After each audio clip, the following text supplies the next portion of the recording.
Have you ever thought about the meaning of life?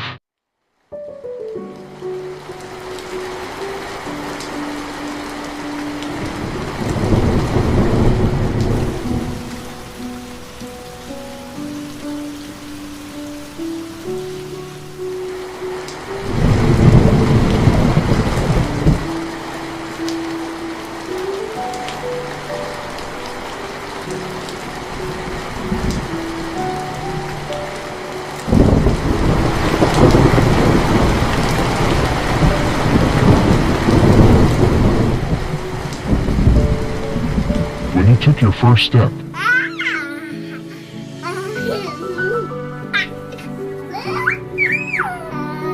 when you spoke your first word, when you laughed for the first time, when they celebrated your first birthday,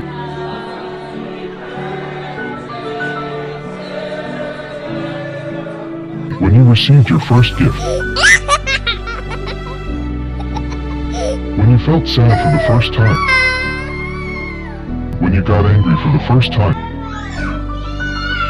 when you experienced fear for the first time, when you first walked in the rain, when you got sick for the first time, when you first felt compassion, when you first went to school, when you got your first good grade, when you first felt alone, when you first cried,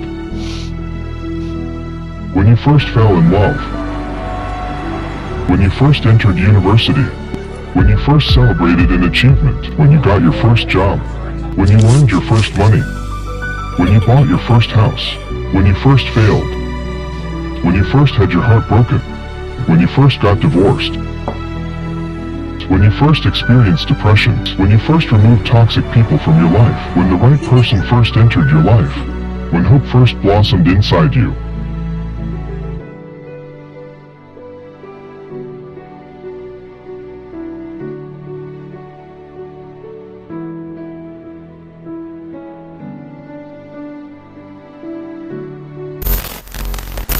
I'm happy to see you again, and even happier to see that you're still walking this path alongside us, today. It's ranked as the 10th leading cause of death in the world. It's affecting the newer generations more and more. They try to escape from it, but sometimes they end up accepting it. Sometimes their minds get tangled in it, and the problems that come afterward creep in like a shadow, growing closer and closer with every step. I want to talk about what causes this, what actually happens, and what follows after that. But before we dive deeper into this topic, let me first give you a brief overview.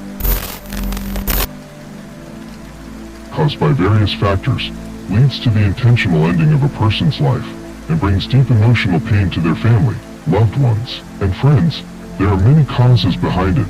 These include medical conditions such as bipolar disorder, mental illnesses, autism, schizophrenia, personality disorders, anxiety disorders, cancer, kidney failure, HIV, traumatic brain injuries, hormonal imbalances, syndromes, chronic fatigue, lupus, systemic erythematosus, vitamin deficiencies, and, most importantly, depression.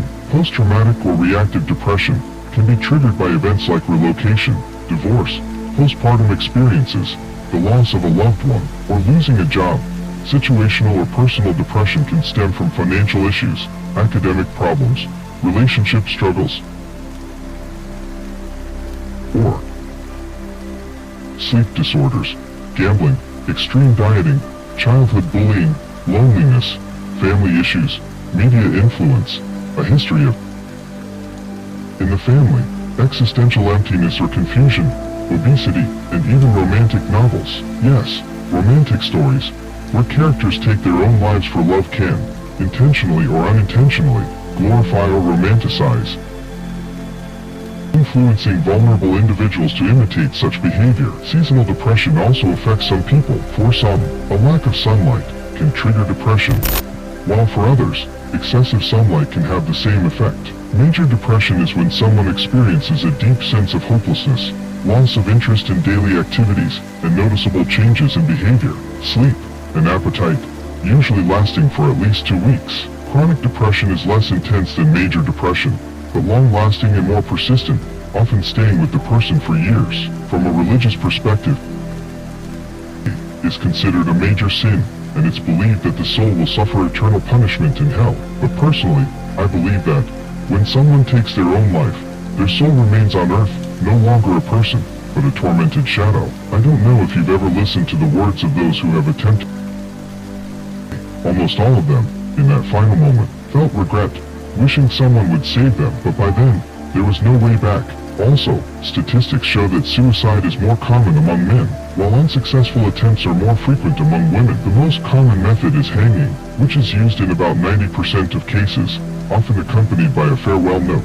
So, all these reasons and factors contribute to developing thoughts and tendencies in a person. Sometimes you're just tired, so tired that even breathing takes effort. People don't see anything from the outside, but every night you go to sleep carrying this weight of pain, and wake up still carrying it. If you're hearing this right now, just know this. I just want us to be together for a few minutes, in silence, right here in this pain. Thoughts. Not frightening thoughts, just tired thoughts from a tired mind. Thoughts that come when you no longer want to fight, no longer want to explain, no longer want to accept yourself. You just want it to end, not because you're weak, because you fought too much, and now you're simply exhausted. If this feeling is familiar, know this video isn't for preaching, it's for being there, for companionship. Some pains cannot be spoken, not to family, not to friends, not to anyone. You feel ashamed, or believe no one would understand.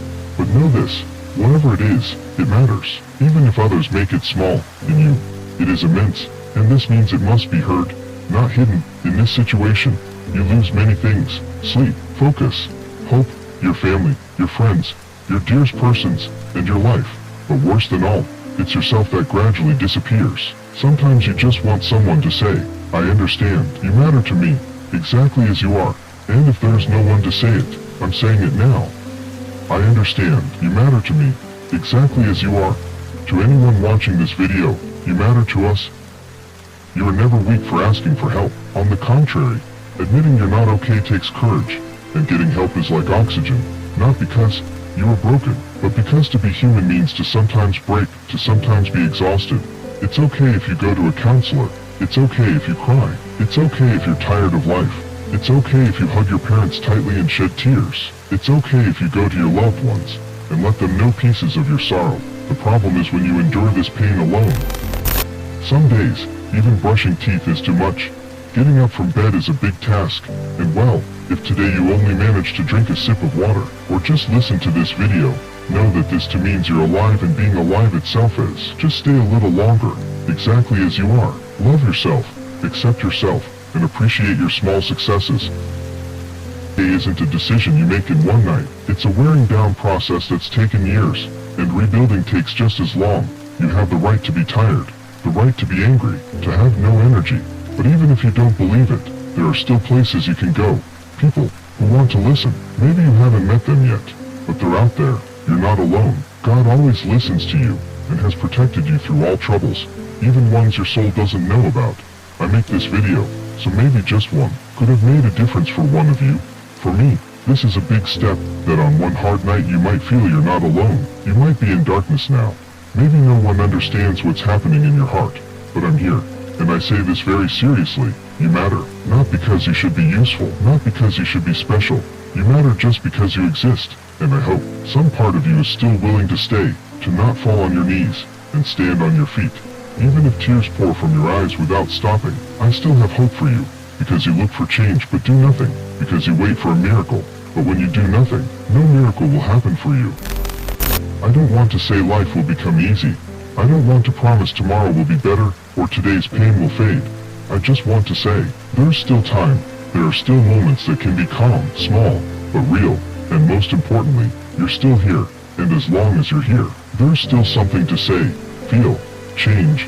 Not everything has to be fixed, but maybe one small step, just the size of a deep breath, could be the start of a change, not for others, for yourself.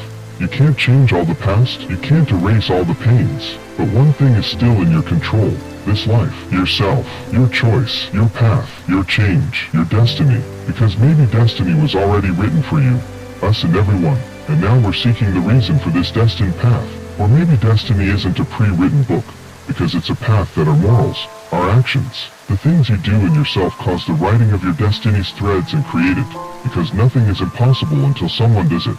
And now, one simple question for you. How would you like tomorrow to begin?